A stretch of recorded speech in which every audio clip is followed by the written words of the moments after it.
Hello everybody, I'm John Fardell and I'm an author and an illustrator, and I'm really delighted to be here as part of the Tidelines Book Festival, which is very exciting.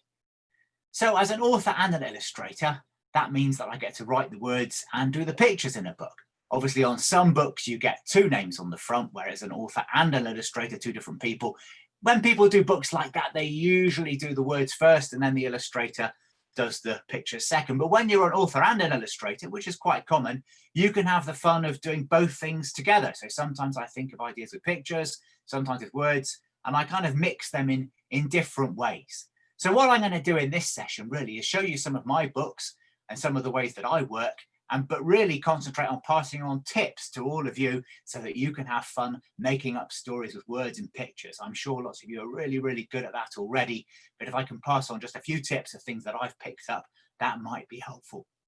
There's no right way or wrong way. All different authors and illustrators work in different styles and different ways. So my books are kind of a mixture of things, really. They're picture books, like we've got Manfred the Baddie there, you might have seen, and that's got hardly any words on some of the pages anyway, and mostly pictures. We've got some nice blueprint diagrams there and things. Big pictures, see just a very few words. And comic strips, I do sometimes see where there's lots of little pictures with speech balloons and the pictures all separated by the space. That's quite a good tip if you're doing comic strips. If you run all the pictures together, even if you're doing a black line down there, then it kind of is harder to read. But if you do a double line with a space between, even if you're doing outlines, then these spaces really help with the comic strip style. So picture booky kind of comic strip things. And I also do chapter books, adventure stories, and these kind of books. Some pages don't have any pictures on them, but often there's the illustrations, and there's lots of little black and white illustrations in these books. There's a little picture of the people in the fog. There we are in Edinburgh.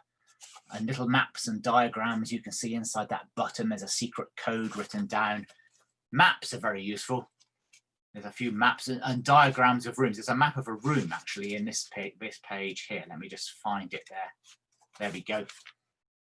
I was planning an escape for the character in this bit, and I needed to describe the layout of the room so you know where she's going to hide in the toilet, and she's going to sneak out of the door when the guard comes in to check her in her bed.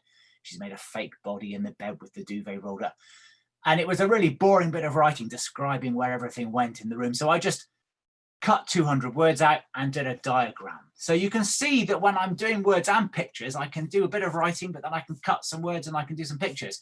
Or in a picture book, you know, I can tell some of the story with just the pictures and not with the words. You can do both things together. Before I start any of this, of course, I go into my imagination and I have a daydream and I think of kind of pictures in my head or sometimes words in my head, or I go out and I see things and I sketch them and I jot them down. A really good tip is to have a notebook with you. I've usually got a notebook in my jacket pocket. This is an old one because it's quite full. And if I see something interesting to draw, maybe I was in the museum in the middle of Edinburgh ages ago, drawing the racing cars and the stuffed animals. What have we got? We've got a fierce looking fish there and an alligator. All those kind of animals they've got. Yeah, and the vehicles and the rocket. And I'm mucking around there. I'm putting the alligator driving the racing car there. The museum hasn't got the alligator driving the racing car, but I thought it might be quite fun. So I'm starting drawing real things and then I'm imagining things. But sometimes I just draw daydreams. So I often see rabbits when I'm walking my dog in the wood, but I never really did see a stripy rabbit with a sword or a rabbit riding a little rocket there. That's just from my daydreaming. Maybe the daydream was inspired by seeing a real rabbit, but quite quickly I'm making stuff up. I'm looking out of a window on a train or in my room here, or just lying on my bed with my eyes shut. Any kind of daydreaming is fine. I know some of you probably do it when you're meant to be concentrating in school and the teacher has to get you back to the real world, as they used to say to me. But it's a good thing to daydream and to have an imagination and to mix that, I find, with real life and real places and real things and kind of jumble it all up to make stories. So if you get good daydreams for stories or good ideas or bits of writing, see, I've scribbled some writing about the rabbit there. Maybe the rabbit's really grumpy, I've scribbled in my horrible handwriting. Can barely read it. And just wants to get back to its rabbity junk food. If I hadn't scribbled that little bit of writing down and the little picture, more importantly, of the rabbit with a sword, then I would have forgotten I daydreamed that. That would have just gone poof and I'd have forgotten it 5 minutes later, certainly a day later, a week later. This is an old notebook and I'm working on new ideas for books all the time. And I've never yet used a rabbit with a sword with the stripes like that. But because I've got the notebooks, I can get them all out and I can look through and think, oh yeah, that was a good idea. And then I've got some ideas for stories when I'm working and I can jumble up all the different ideas and keep them, you see. So I've kind of captured my daydreams. So having a notebook or a bit of paper by your bed, or if you're starting to work on a project, you want to get yourself loads and loads of paper, or even just some ordinary school kind of photocopy printer paper, just a big, you can get this recycled very cheaply, just a big pack of it. And don't just get one sheet so it's your best sheet and you have to get everything right first time. Get a great pile of the stuff, or a big thick sketchbook or notebook, and don't try and get the book right first time. Just have a good doodle and a good scribble. I'll come back to my scribble stages later on and show you some of the scribble stages I did for a book like this, for instance. But let's read the story first. Let's just see how this book works and have a nice reading so we can see. And there's lots to show you in this book about how a book gets put together and how I work. And really, this book is about mixing the words and the pictures in quite an interesting way. The words do one thing and they tell the story, but lots of this story is told with the pictures. There's bits where the pictures get ahead of the words. There's bits where the pictures say stuff which the words never even mention, and you have to look at the pictures to get the whole story. So it's quite a fun one for that. And now you see you've got a cover there, a thing called end papers, where you get a nice pattern there with the kind of woods and footprints of the monsters. You get a thing called a title page. That's quite fun. I've put some of the ingredients of the story, the bicycle and the scooter and Sarah's rucksack and tent and her amazing multi-tool there, and the comic and the torches and all the things they're going to use in the story, just laid out in the morning for their expedition. So that when I start page 1, I'm straight into the story. That's a good tip. Just get straight into the exciting bit if you can. Louis and his big sister Sarah were out in the woods one day when unfortunately... Now, can anybody see in this picture, I wonder, anything which is unfortunately? Because that's all the words say, when unfortunately ...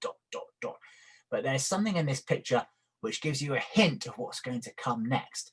The pictures are getting ahead of the words. Have you spotted it? Yeah, there's a claw kind of paw thing coming around this tree. They've not spotted it, but a reader might spot it. There we go. Ah, when unfortunately Louis was eaten up by a gulper. Rah! Flick! Gulp. You can see we've got one of my comic strips here, really, because there's some space between the 3 pictures just to separate them out. And you get a nice sequence where he's eaten alive. Sarah didn't panic. She knew that gulpers usually swallow their food down whole, and that if she was quick, there might be a way to get Louis back out, stopping only to collect something she thought she might need. She set off after the gulper in hot pursuit. She had almost caught up with it when, unfortunately, I don't know if you can see anything in these pictures. There's sort of 4 pictures like a comic strip running through the scenery. And what can you guess might happen, unfortunately? You see, I've got a page turn coming up, so I'm not giving it away before the page turn. The words just go, unfortunately, ... Are they going to go off the cliff?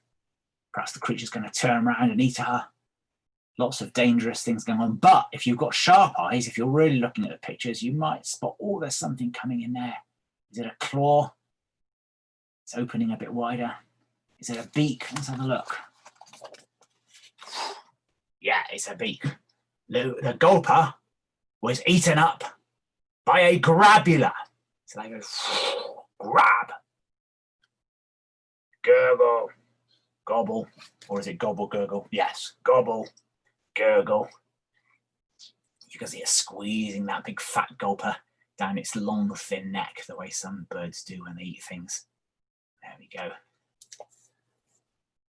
Sarah followed the grabula to its nest. Now, what's she following it on? Did the words say? The words didn't tell us, did they? The words didn't say anything about what she was doing. How is her bike now a boat? Well, you have to look at the pictures. If you look at the pictures, you can see that she goes down to the beach. She takes her bike to pieces with that tool we saw earlier. She's found an old log and some junk and some bits of interesting stuff, some wood, an old crate, an old hose pipe. And she's kind of built herself a peddler. There we go. And it goes like that. So the pictures just tell that bit of the story. There's nothing in the words about her being an inventor. It doesn't clutter up the story. It just keeps it rolling along with the words, and the pictures are doing a lot of the work. She had almost caught up with it when, unfortunately, can anybody see anything unfortunately? You might be able to. Oh, yes, down here, there's a kind of eye looking up. But I've not shown you what it is, have I? I've just shown you an eye. It could be a giant fish, could be a shark, could be a whale, could be some other kind of monster. We've got a page turn. So a really good tip, which you might have picked up, is use the page turns when you're planning a book. When I'm planning this all out in my rough paper and where all the story's going to fit, I think about the page turn moments, the moments of excitement, so that when we go over the page, we get the kind of fun surprise. If I showed you nothing at all, there'd be no game in that at all. If I showed you the whole monster, I've given it away too early. But I've just shown you a bit, and then we use the page turn when, unfortunately, it was eaten up by an undersnatch. Snatch!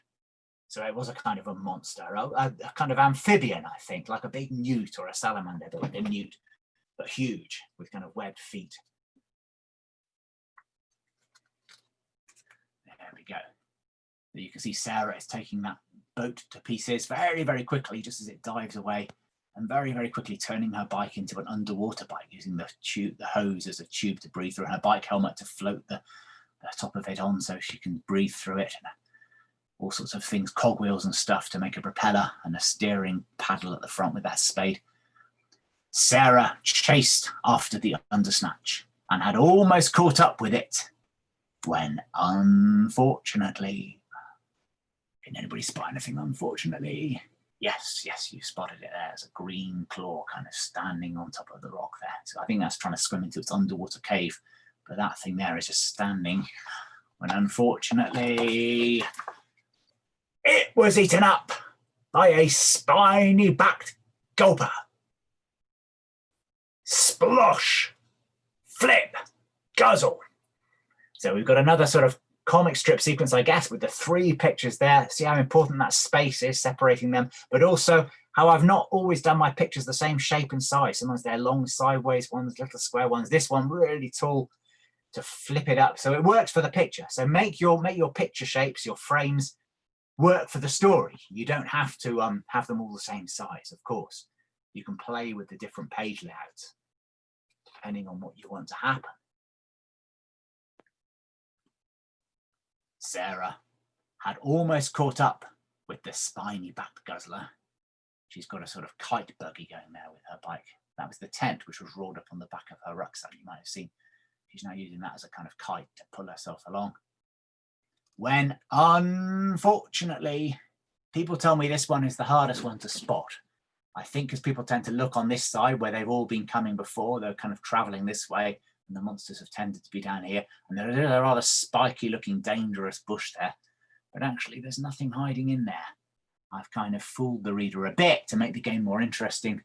Has anybody spotted it? Yes, some of you will have spotted there's an eye there in the bushes, camouflaged against the yellow flowers.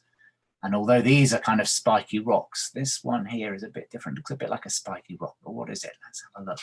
When, unfortunately, it was eaten up by an undersnatch. No, not by an undersnatch.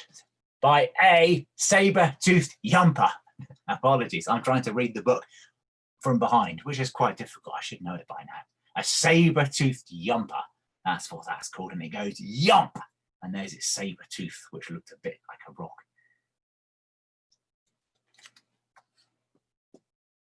Sarah chased after the saber-toothed yumper. There's another of those pictures I've done. I've done this a few times. I did it with the woods and the bike, where you draw one bit of scenery and then I split it into 3 or 4, in the previous case, different pictures. So you get the fun of a comic strip with the sequence, but also a nice big bit of scenery running right through. That's quite a nice way to do things. And she's got a kind of spidery walking machine there, which is climbing very fast up those rocks. And fortunately managed to track it to its lair without it being eaten up by anything. She waited until it was asleep, then crept up to its open mouth. That's definitely a page turn, isn't it? The big dark mouth. Oh, dun, dun, dun.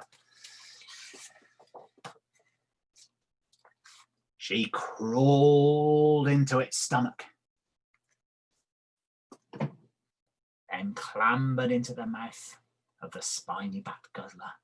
You can see the words kind of take us through this. Well, is it a diagram or is it a comic strip? It's both, really. These white edges make it a comic strip. They make it separate frames so I can draw Sarah lots of different times, and it's obviously her going through different pictures, but it's also like a cutaway diagram, a bit like a kind of biology diagram or one of those kind of pictures where they take apart a machine and you show in the insides. So it's like a cutaway. And instead of putting all the writing in a straight line up in the sky or something, I've actually bent all the writing, I should say, around the monster's necks, which although it's kind of messier, it's not so neat as having it all straight. It's much clearer. So that's a good tip. You don't have to have everything straight. If you're not the kind of person whose work always comes out straight and you don't like using a ruler, you can be really splashy and messy or bendy, as in this case, and that's fine. And sometimes that can actually be clearer. In this case, that helps you kind of follow the story through the action. So being neat and being clear aren't the same thing. You can be as bendy or as messy as you like, and that can be nice and artistic. But do try and be clear so the reader can follow the story and read the words. Where did we get to?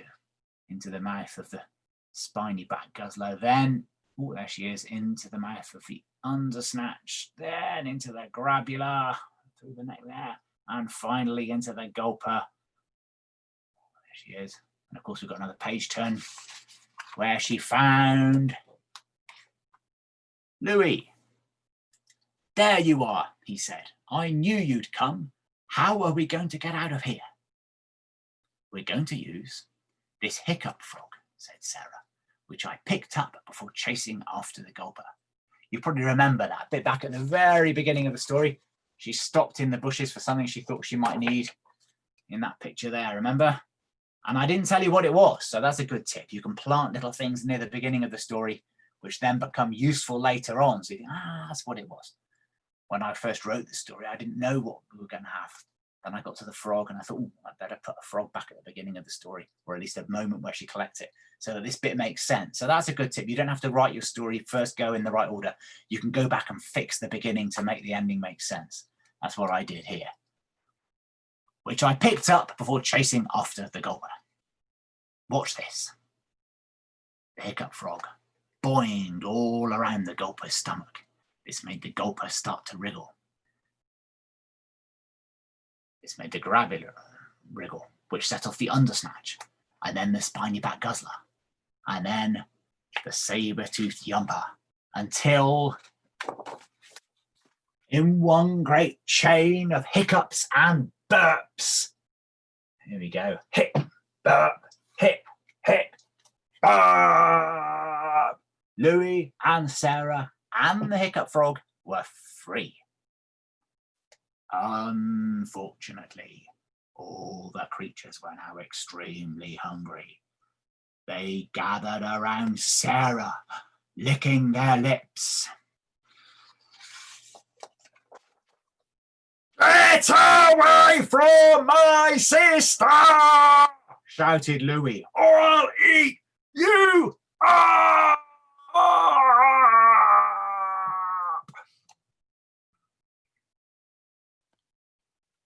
The creatures fled. Thanks, Louis, said Sarah. Come on, it's time to go home. See, there we go. In this last big picture, big double page picture to finish. This is quite a hard working picture. You can probably see lots of stuff in this picture. Very few words. Just thanks, Louis, said Sarah. Come on, it's time to go home. That's all you get. All the loose ends really are tied up in the picture. You can see the monsters. There we are. There's the saber-toothed yumper, the spiny-backed guzzler, the undersnatch, the grabula, and the gulper there on the path. And they're all looking kind of a bit scared of Louis. They're a bit miffed, missing their food, but they're a bit skulking. They're kind of not going to mess with Louis again now. So that's quite reassuring. you know that they're not going to try that one again, and they're going to be safe. Of course, they've got the best machine to get home with very quickly. Sarah's made a flying machine out of her bike, like a big kind of powered hang glider microlight thing with the propeller at the back. And there's Sarah and Louis. Oh, and there on Louis's lap is the frog. They're going to take the frog back and put it where they found it. That's very important. If you take stuff out of nature to have a look at it, you must go and put it back where you found it. They don't want to leave the frog stranded up in the mountains.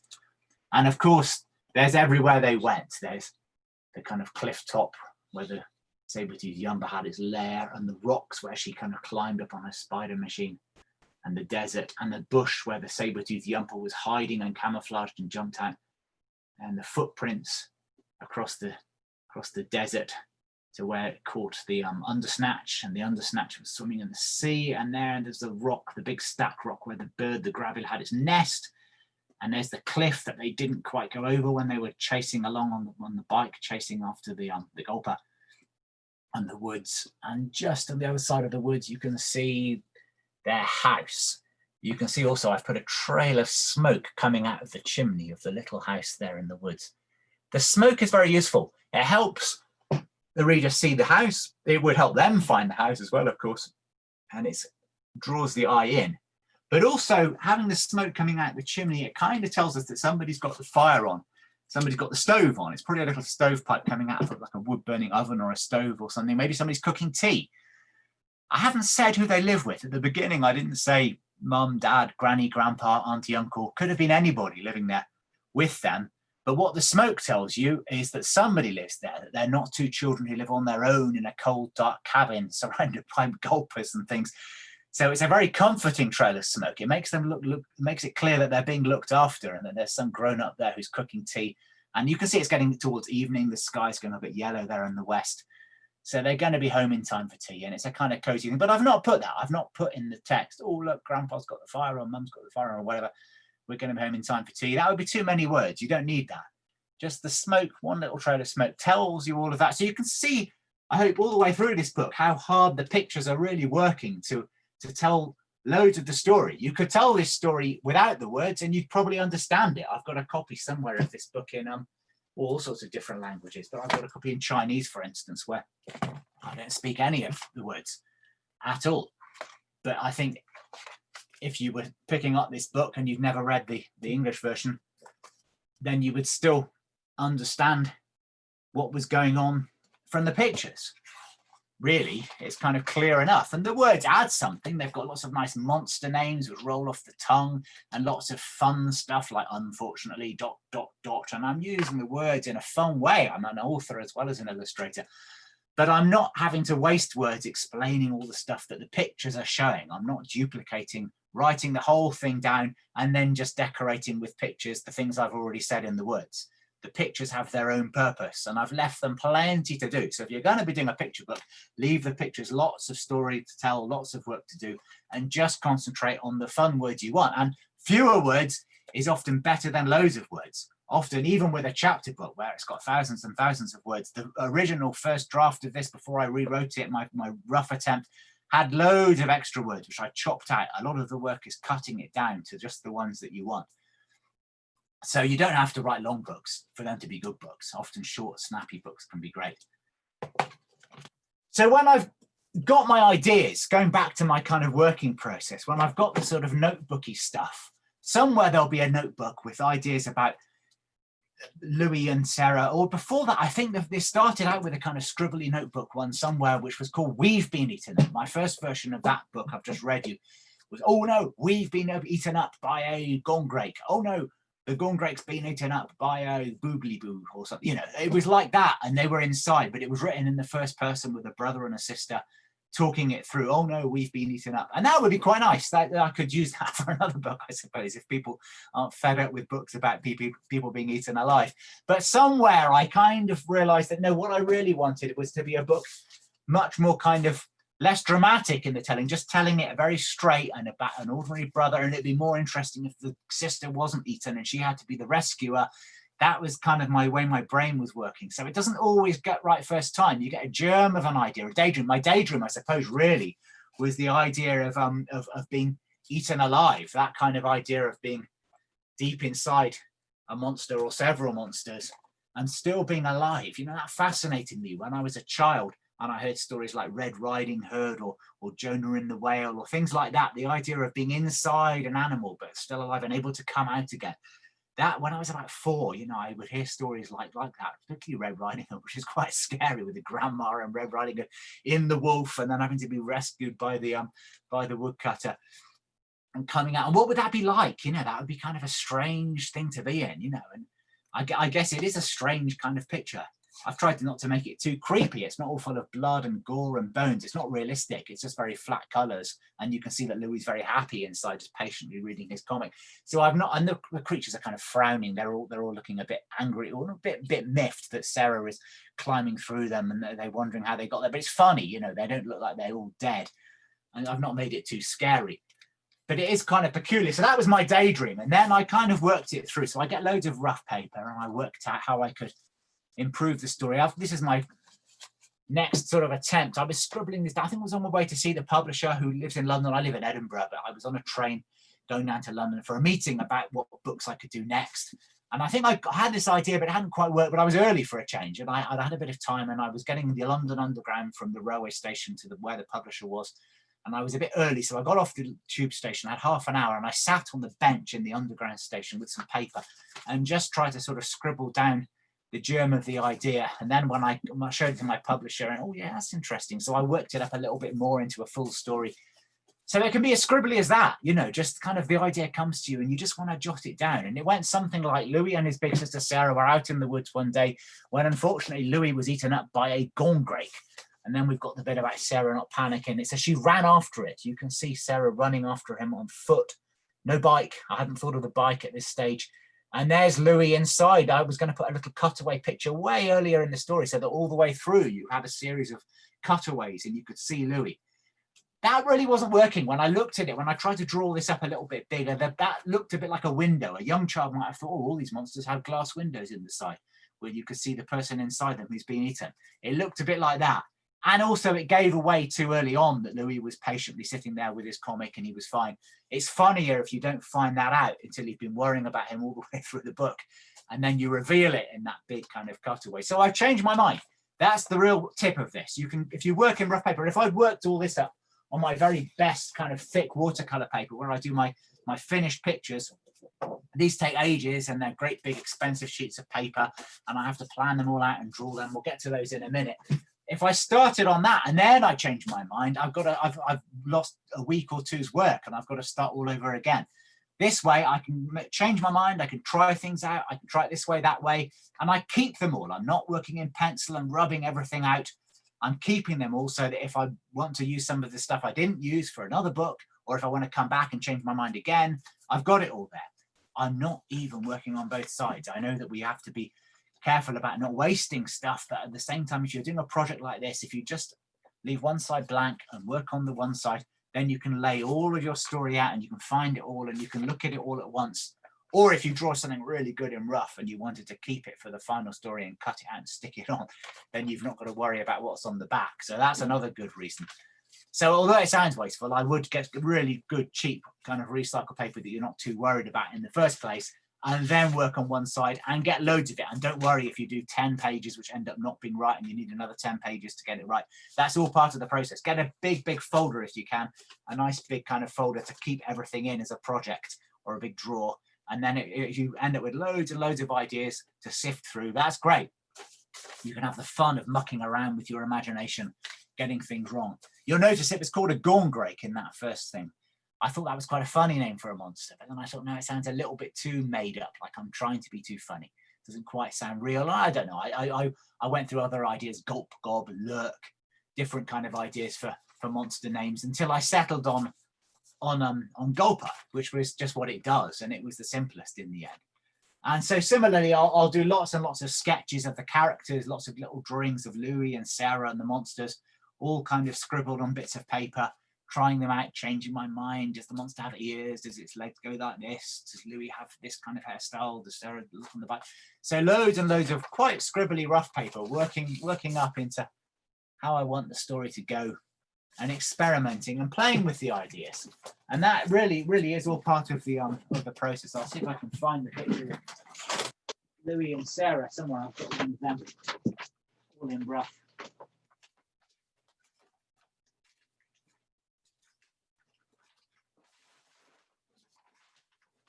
No, I've lost that. Never mind. Right. There's somewhere there's a nice drawing with all the different versions of Louis and Sarah and where they're trying her out on a bike. I thought of the bike. Eventually I did think of the bike. And she originally was going to kind of just cycle to the first place. See, I get onto this big rough paper next. Then I work at this kind of size. Eventually, having worked out all my mistakes, and some illustrators would skip this stage. If you're looking at all this and thinking, yeah, it's all very well to do this rough work, but we get bored. We want to get straight onto the fun paper and the paints and the pens and the final thing. That's fine. Some illustrators just jump straight in when they've got a few ideas and they go for it on their best paper, straight in with the black pen or the paint or the collage or whatever they're using, and they go for it. And some of us like to try stuff out and rough it out in pencil first, just to get everything in the right place and change our minds. So that page ended up more or less right. There we go. I've got kind of Louis and Sarah in the woods. I'd gone out to the woods near where I live here in Edinburgh, sketching a nice path and I've made up the house. There's no little house at the top of that path in my local woods. And I've moved the trees around and things. There we go. And there's them going through the trees and stuff. And when I got to this one, there we go. That was my first idea. I thought then the bird could swoop down. It swoops down in kind of 4 pictures there. And Sarah was going to leave her bike at the top of the cliff and run down to the beach. And she was going to find a log and she was going to paddle the log out to sea, chasing after the grabular bird like that. And then I got that far into the rough and still was changing my mind, still thinking of extra things. And I thought, oh, the whole extra stream of this story could be if she was an inventor. I've given her a bike.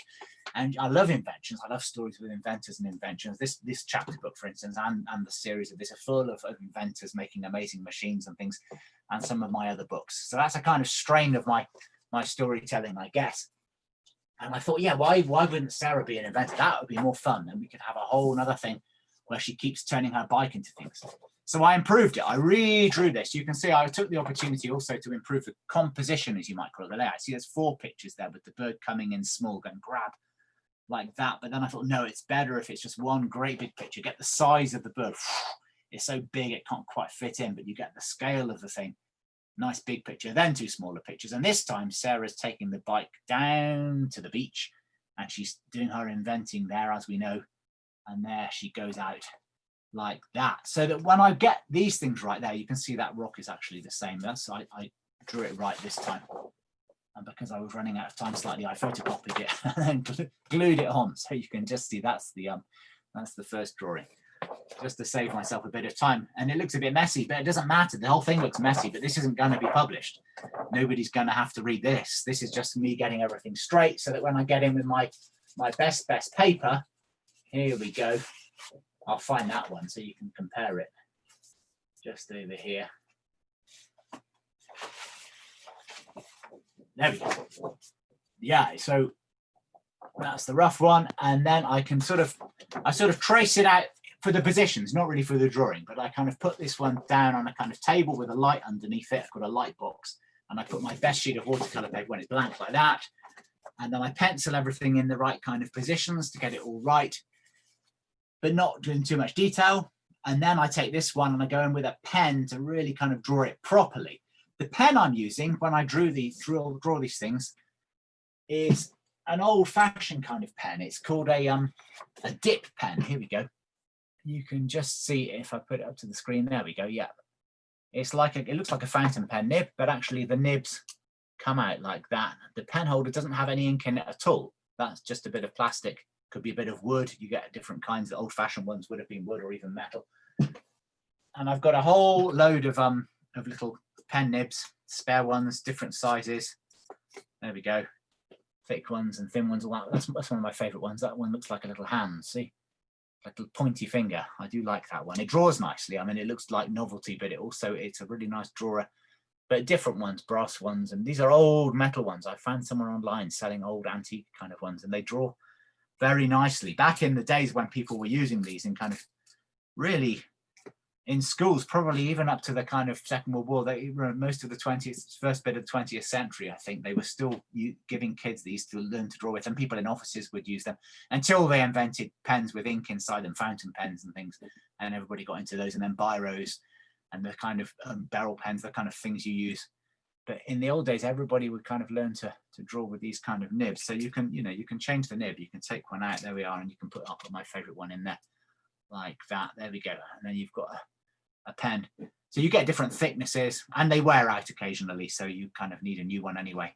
And the ink I'm using, very important, if you're going to be doing the ink first and then the painting second, then you want to make sure that your ink is waterproof. There we are, it's a little jar of ink, nice spider on the company's logo there, that kind of ink. And it says, I think somewhere on it, waterproof ink, black Indian ink, waterproof. It says waterproof on the back, maybe. Anyway, it is. The one with the spider on, I've learned, is really waterproof. So when it dries, obviously when it's messy when you put it on, but when it dries, you can then rub out all the pencil. That's very important. Take all the pencil lines out. You've got a nice clean black and white drawing. And then I go in with watercolor paint. That's kind of paint where you squeeze it out of tubes or you get it in blocks, and you mix it with lots of water, and you put it on quite thin, and you can go over all the black lines. It's transparent paint, so you can go over all your lines, and the black line shows through. And like I say, if you're doing it that way around, you want to make sure you do waterproofing. Some illustrators, they do the color first over the pencil, and then they do the black line last, if they're doing pen and ink at all. Some illustrators obviously work in different styles, thick paint, gouache, or acrylic, or oil paints, or they use color pencils or felt tips, or they use computer drawings, or they use computer coloring, or they use anything, bits of old scraps of things cut out and stuck on, or they mix them all up in mixed media. You can be very experimental with picture book illustration. But what I'm doing, just if you're interested, is called pen and ink and watercolor. And that's the way around that I do it. So if you're doing black pen work, that can really sharpen up your pencil drawing, even if you're coloring it in with color pencils. You'll notice that sometimes the original pencil drawing gets a bit lost. So if you get black pens, then they can be really good. You get those barrel pens, I know at school, like fine liners, they're not waterproof though. If you paint over those, you'll have found that they smudge. But if you get sort of fine liner pens of that kind, this is, there we are. You can see that's a kind of permanent ink fine liner pen. They come in different thicknesses, and they're quite good. I use those for other bits of my work sometimes, and they draw nicely. You get different thicknesses and stuff. And some of the thick lines I've drawn actually with a paintbrush dipped into paint as well, to get the really chunky lines on there. And then a really thin nib for the little fine details and stuff like that. So these are the original paintings, really. And you can see what we don't have on there is the lettering. The words get put in on the computer. I work with the designer at the publisher. I've worked out on my pencil rough where the words are to go, but she often has good ideas and shifts it a bit, and we just make sure that it's really clear, and that we get all the words in. I was sitting with her doing that one of all the words bending around the creature's neck, and that took ages, but we got it right so that we fitted them all. And then the computer disc gets sent off, actually to the other side of the world. These books get printed out in Singapore, which is near China, on the other side of the world. So the computer program disc, I get it on a disc or even over the internet these days, gets sent off with all the pages, with all the words and stuff, and they all get turned into a book at the book printing factory. They print it all on one big sheet of paper, which gets folded up and chopped up and stitched up and has a cover glued onto it. And they apparently come flying out of the big factory machine, all these books, like an amazing book machine. And then they get put on a ship, a big container ship, and brought back to the bookshops and libraries over here. So that's what happens to color printing these days. That's where most of it's done. So all the words get put on afterwards. The other thing about putting the words on afterwards, even if I'm writing the words myself with my own handwriting, like the monster noises, rah, flick, gulp, if I scribbled all of those onto the original artwork, then if you were a publisher in another country, say you were the kind of German publisher, and you didn't want it to say rah, flick, gulp, let's see what it says in German. It says, because that monster is called a Schluckster in German. There we are. He was eaten up by a Schluckster. Gefressen, that's the eating up word. And it goes, whoa, snap. No, whoa, snap, schluck. That's what it does. There we go. Something like that. And they've put it on in their own kind of writing there. So that's why you don't put all the writing on the pictures. But if you're making your own books, you can put the writing on the pictures. And my tip there is maybe do it in pencil first and get someone to check the spelling before you commit it to pen. and stuff. For doing speech balloons, obviously do the writing first and the speech balloon around it afterwards, so you can fit it in. Tips like that, really. My spelling's not very good. If you want to be a writer and your spelling isn't good, that's fine. As long as you know your spelling's not good, and as long as you care about getting it right so that somebody else can understand your book. We're back to that thing about being clear again, wanting the reader to understand it. But there's no shame in looking up a word or getting somebody to check it. And somebody at the publisher checks every person's book, you know, a copy editor and a proofreader will go through and they'll check for mistakes and stuff. So that's fine. What you really need is the imagination and the story you want to tell. And you can do it any way you want. So yeah, these are the actual kind of sheets of paper. It ends up like this with loads and loads of these, 12 of these big double pages for one of these books, and then the cover illustration and all the bits and pieces and stuff. So it's quite a big process, but a fun one, I hope. But like I say, if you're looking at this and thinking it takes me too long, you're right. And if you want to work quicker and skip some of these stages, then you're quite right to do that as well.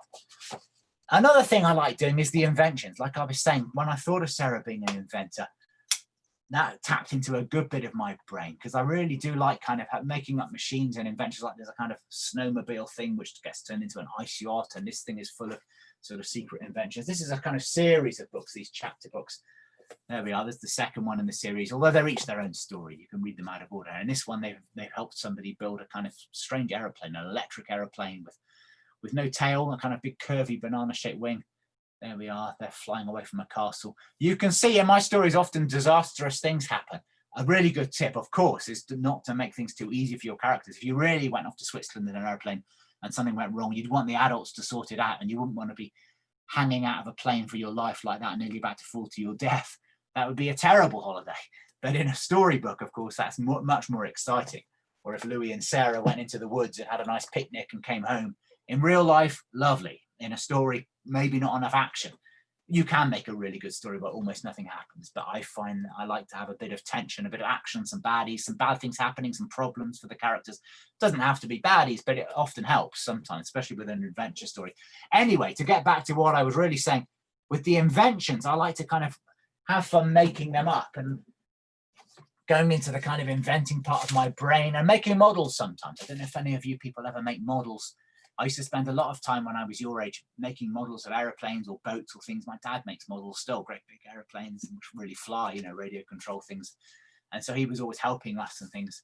So for that, I designed the little aeroplane. I designed the kind of plan, there we are, of the kind of how it would look from the side and from the top and from the front, kind of a three-dimensional plan, and made myself a little model really to help with the illustrations. I could then sort of photograph it from different angles. This model needs a few repairs, actually, to be honest. It's lost a wheel there on that side. There, I'll show you its good side. The wing's getting a bit wonky. I didn't get around to painting it or put little people in it. I just wanted the shape, really, so that I could photograph it like that and then copy it for the cover to get the perspective right, you know, because all the way through you get these little different illustrations of the airplane, how it looks from different positions and stuff. Several pictures in the story. There we go. Just trying to find some. Yeah, there's a good one, for instance. There we go, like that. See, so I kind of I set that up on my drawing board on a ruler, photographed it from that sort of angle from behind, and then copied it for the picture to get everything right. But also you can have a little play with your imagination. You know, you can shut the curtain so nobody's seeing, and you can go. And then, you know, if I was normally doing that as an adult, if I was working in a bank or a shop, people would say, John, why are you playing with airplanes? But if I'm an author, illustrator, I'm just making up the next bit of the story, working out the details of a chase. But really, I'm just going, you know, having fun mucking around with my models. But that does feed the imagination. If you've ever made a model of like a castle or a vehicle or a house or something out of cardboard boxes, you can sort of peer into it, can't you? And you can pretend you're inside it. And then that can make you kind of imagine stuff. So that can be great. That can be another way into your imaginations. I made there we are for Sarah's machines. I didn't really make loads of models for all the machines in here, but I did sort of for one, just for that last one of the walking machine, where she's not the last one because that's the flying machine, but the second last one where she's climbing up to the cliff top on that the Spidery walking machine like that. I couldn't quite work out how to make something which kind of walked.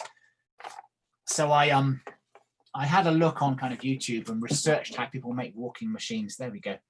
And made myself a model leg at least. That's a kind of, there we go. You turn the bike wheel, then it kind of gallops. And then I copied all 4 legs in different positions. At the, one would be like that, one would be like that, and then the back ones. And that way I could make the drawing, you can see, look quite sort of like it all connects. It sort of has a sort of realism to it, which I quite like. And all the cogwheels in the earlier ones make sense. If you follow how it turns the pedals of the underwater bike machine, you can see it would actually turn the propeller the right way. There's a kind of logic to the inventing, but not always. Sometimes I'll just, with some of Manfred the Baddie's machines, for instance, I'll just kind of, I've no idea what's powering those arms or how that's working as he busts through the floor of an art gallery and steals stuff. There's a sort of machininess to it. I think when I was drawing some of these machines, I went out and drew some diggers for this one, road diggers, those big yellow JCBs, and that doesn't really look like one, but you can see all the pistons, the hydraulics on the arms. That's kind of based on that, and it gives it a sort of chunky realism, even though I've made up something completely bonkers. So that's what I'm often doing, taking bits of real life and mixing them. You can do that if you're trying to do your kind of sketchbooky idea. Sometimes you can start with something quite sort of real, like you might be sort of out somewhere. Let's have a go. You can be out at the museum, or I was out at the beach yesterday, for instance, and there was a whole load of vehicles from the Coast Guard, and I could have been sketching those, because there's a beach quite near my house in Edinburgh, and there's an island, and you can walk across. There we are. I'll draw the island. It's way out there like that, and the sea. And at low tide, there's a kind of causeway, a path. The tide goes right out. It's all muddy, and there's a path back to the shore. And when I was there yesterday, and when the tide's low, you see people walking. I've done it myself. You walk out to the island. It's great.